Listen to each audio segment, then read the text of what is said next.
दूसरा वीडियो है और दूसरे वीडियो में हम दूसरा चैप्टर सीखने वाला है, वो है वर्ण विचार। अब ये वर्ण विचार क्या है तो देखेंगे अभी। ये वर्ण विचार यानी फोनोलॉजी, वर्ण विचार यानी फोनोलॉजी। अब देखते हैं इन वर्ण विचारों का मीनिंग क्या है। अब बोली जाने वाली ध्वनियों को लिखने के लिए कुछ निश्चित संकेत निश्चित किए गए हैं। इन्हीं संकेतों को वर्ण कहा जाता है। अब हम कुछ लिखते हैं, हम लोग बोलते हैं उनको एक संकेत यानी जैसे कि एग्जाम्पल में आप ले लो कि निश्चित किए जाने वाले चिन्ह, उन्हें वर्ण कहा जाता है। अब जैसे कि अब हम दूसरे दिन पढ़ेंगे, वर्णों के समूह को वर्णमाला कहा जाता है। वर्णों के समूह को क्या कहा जाता है? वर्णमाला। वर्ण भाषा की सबसे छोटी इकाई है। वर्ण भाषा की सबसे छोटी इकाई है। वर्ण क्या है? भाषा की सबसे छोटी इकाई है। इसे अक्षर भी कहा जाता है। और इसे क्या कहा जाता है? अक्षर भी कहा जाता है। वर्णों के टुकड़े नहीं किए जा सकते। वर्णों के टुकड़े कभी नहीं होते। वर्णों के टुकड़े फिर नहीं किए जा सकते हैं। अब वर्ण, अब आपको हमने वर्ण ले लिए हैं, यानी वर्ण तो ले लिया, पर वर्ण यानी क्या है? तो वर्ण ध्वनियों को लिखने के लिए जो निश्चित चिन्हों का प्रयोग किया जाता है, जिन्हें वर्ण कहते हैं। यानी हम वर्णों को मैंने कुछ ऐसे चिन्ह तो बताए, फिर वो प्रयोग किए जाते हैं जिन्हें वर्ण कहते हैं। उन्हें क्या कहते हैं? वर्ण कहते हैं। वर्ण के भेद, वर्ण के कितने भेद होते हैं? वर्ण के 2 भेद होते हैं। कौन से? वर्ण के 2 भेद होते हैं। वर्ण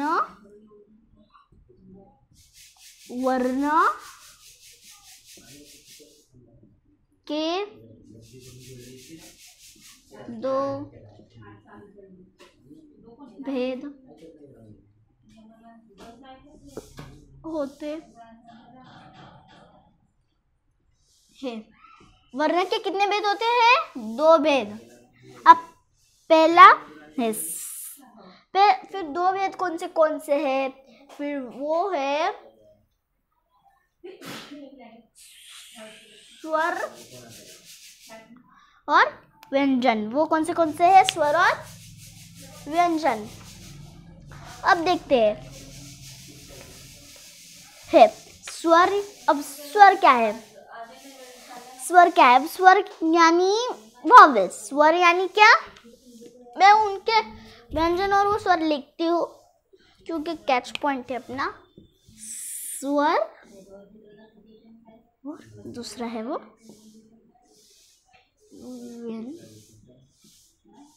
व्यंजन। स्वर और व्यंजन, ये 2 होते हैं, ध्यान में रखो।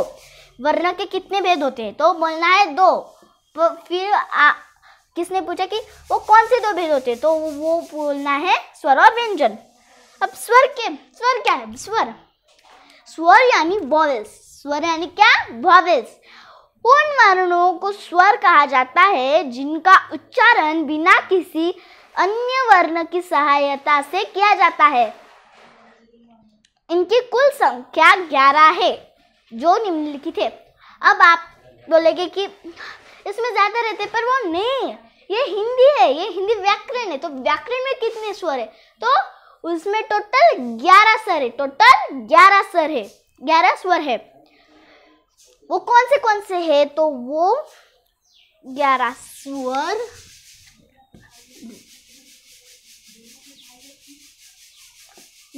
स्वर है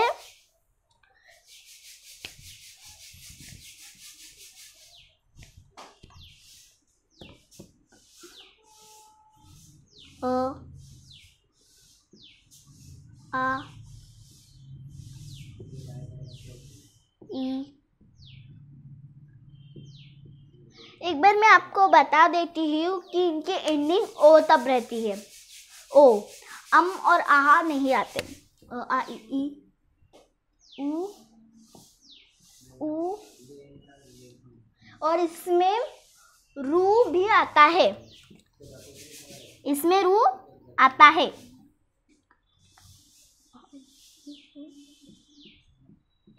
ए, ओ और ओ।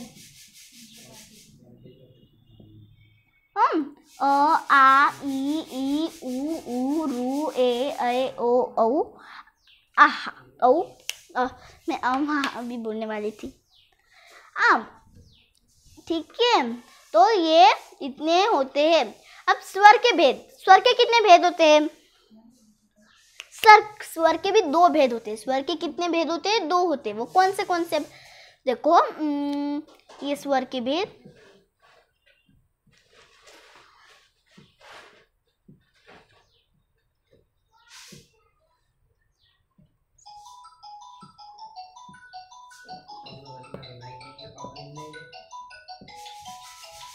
दो भेद होते हैं। वो कौन से होते हैं? वो होते हैं ह्रस्व स्वर, ह्रस्व स्वर,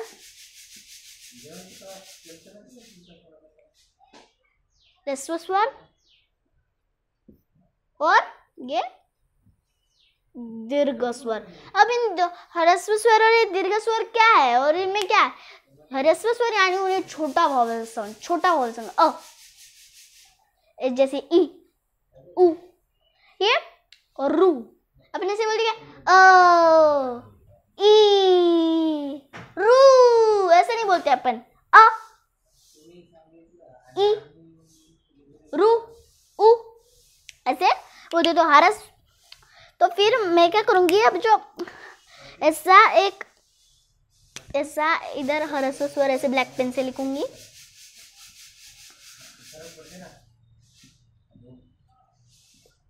ह्रस्व स्वर। अब देखो, मैं इधर टोटल ह्रस्व स्वर लिख रही हूँ, ध्यान से देखो। अभी अ, मेरे पीछे बोलो अ, अ, अ, अ, ई, ई, ई, ई, ई, उ और रू। इन्हें अपने को ऐसा शॉर्ट वॉवल नहीं देना, वो आप अपने आप निकल जाते। जैसे अ, ई, उ, रू, ये हो गया ह्रस्व स्वर। और ये है दीर्घ स्वर। आपको ये दिखेगा नहीं, इसलिए मैं अब साइड आपको ऐसा इरेज करके दे देती हूँ। भी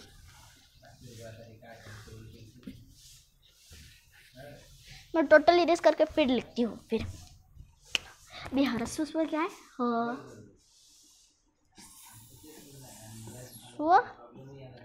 ह्रस्व स्वर, ह्रस्व स्वर, सॉरी स्वर। तो ह्रस्व स्वर में क्या है? अ है, ई है, उ है, कॉमा रू है, रू है। अ, ई, उ, रू ज्ञात है। और दीर्घ स्वर कौन से? दीर्घ। मैंने तब दीर्घ ही लिखा था ना, सॉरी। और रुको, ये दो अच्छे से दिख रहा है, सॉरी। तो यह देखो, अरे क्या हो रहा है? दीर्घ स्वर, दीर्घ स्वर। तो दीर्घ स्वर कौन से? यानी उनका उच्चारण से बड़े स्वर से निकलते हैं, उनका उच्चारण बड़े स्वर से निकलते हैं। वो कौन से? तो वो है, मैं इधर डाउन लिख रही हूँ, आ, ई बड़ी, ऊ, ये भी बड़ा ऊ, ए, ए, ओ, ओ। तो ये सारे जो है ना, ये क्या है? दीर्घ स्वर है, सारे है। दीर्घ स्वर है। अब व्यंजन क्या है? व्यंजन क्या है? जिन वर्णों को बोलने में स्वर की सहायता लेनी पड़ती है, जैसे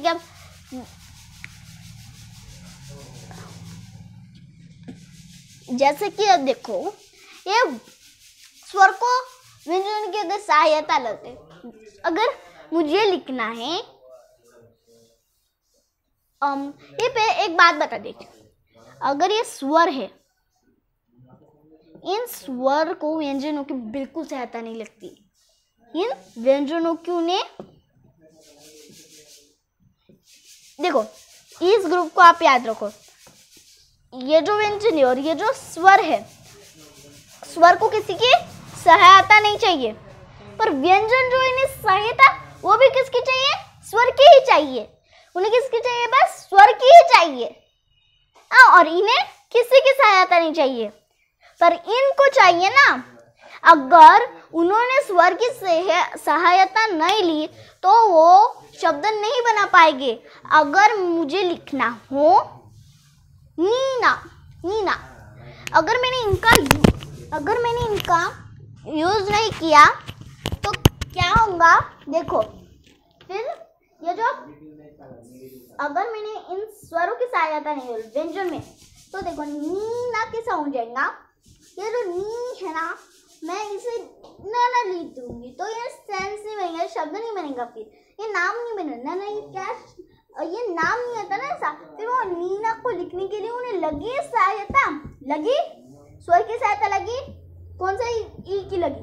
वो भी बड़े ई की लगी ना, है ना, लगती है। पर अगर स्वर को सहायता लगेंगी क्या व्यंजन की जगह? अगर मुझे लिखना है पर इन्हें क्यों नहीं लगेंगी? देखो, आक, ये क्या सेंस बनेगा? नहीं। पर जैसे कि कमल, इसमें तो आया नहीं। और अगर हमें लिखना हो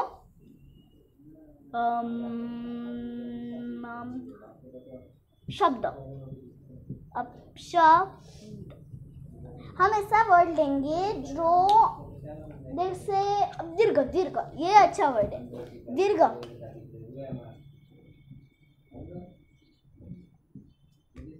कितने व्यंजन है इधर? 2 व्यंजन है। फिर ये क्या कर रहा है?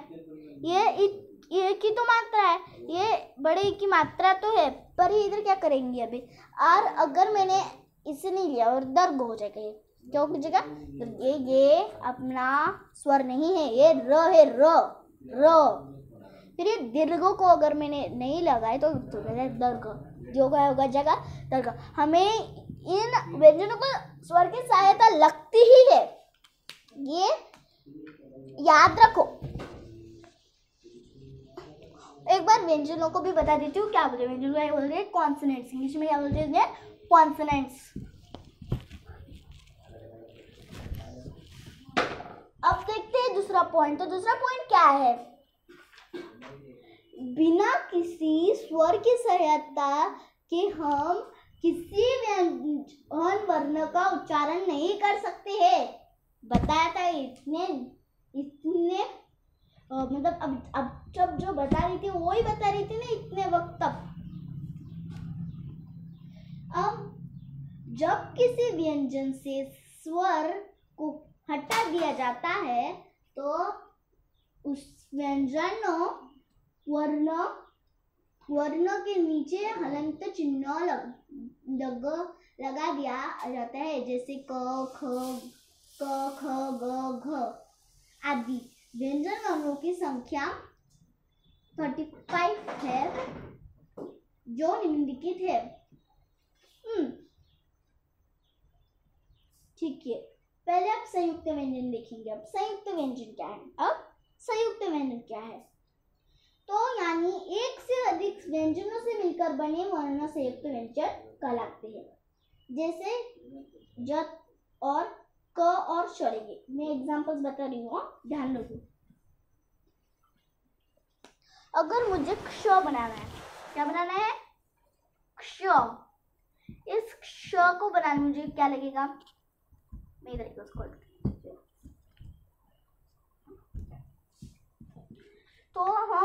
इसे कैसे बनाएंगे? तो देखो, क अंडरलाइंड यानी अंडरलाइंड ही बोल रही हो, ऐसा लंगड़ा क अधिक ऐसा श, तो बन जाता है अपना क्ष। इन दोनों की सहायता से क्या बना? अपना क्ष बना। क्या बना? क्ष। अब देखते हैं दूसरा। अब श्र कैसे बनाना है? अरे अब क्या बनाना है? श्र बनाना है हमें। तो श्र कैसे बनाएंगे अभी? तो देखो, अभी श्र, अभी क्या है? श्र है। इस श्र को कैसे बनाना पड़ेगा? इज इक्वल टू श अधिक र, हो गया श्र। यानी दो, इन्हें ही क्या कहते हैं? संयुक्त व्यंजन। इन्हें क्या कहते हैं? संयुक्त व्यंजन। अब देखते हैं दूसरा, द्वितीय व्यंजन। द्वितीय व्यंजन क्या है? जब किसी शब्द में एक ही व्यंजन एक से अधिक बार आए तो उसे द्वितीय व्यंजन कहते हैं।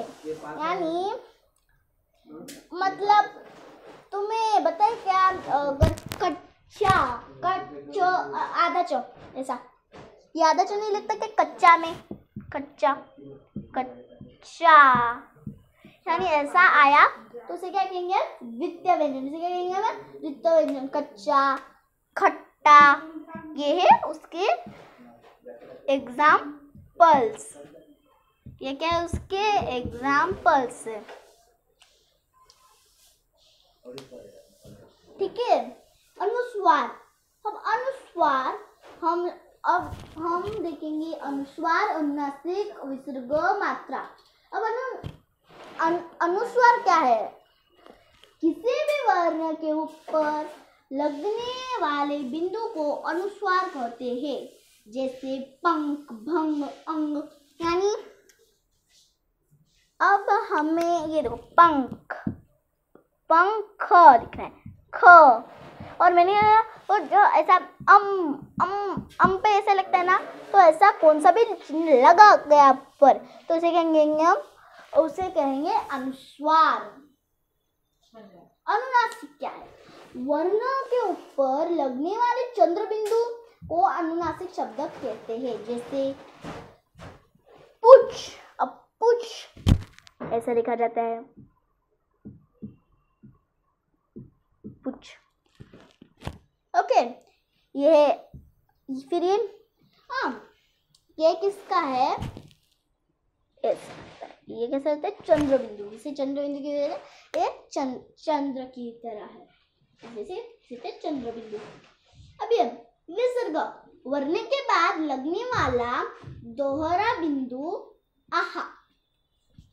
ये आहा है, ये से दो लगते हैं ना, इससे ये आहा को ही रहते, आहा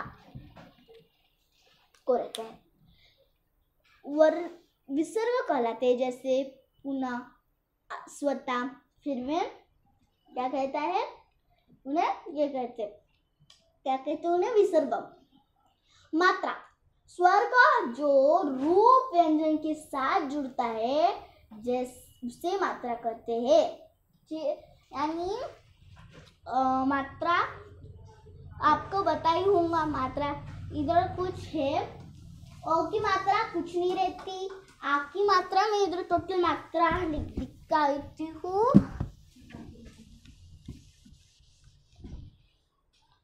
अब मात्रा, ये सब उनकी मात्रा है, और की मात्रा कुछ नहीं है। मैं इधर ऐसे लोग को क्या मेरे बुक में है वो ऐसा लिख देती हूँ मैं। अब ये स्वर है, इधर स्वर टोटल लिखना है। आप एक बार ऐसा बना के देखो, फिर आ, फिर ई, फिर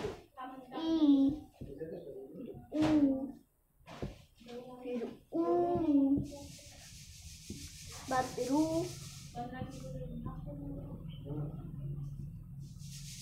ए,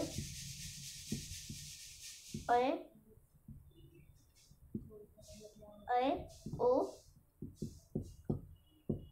औ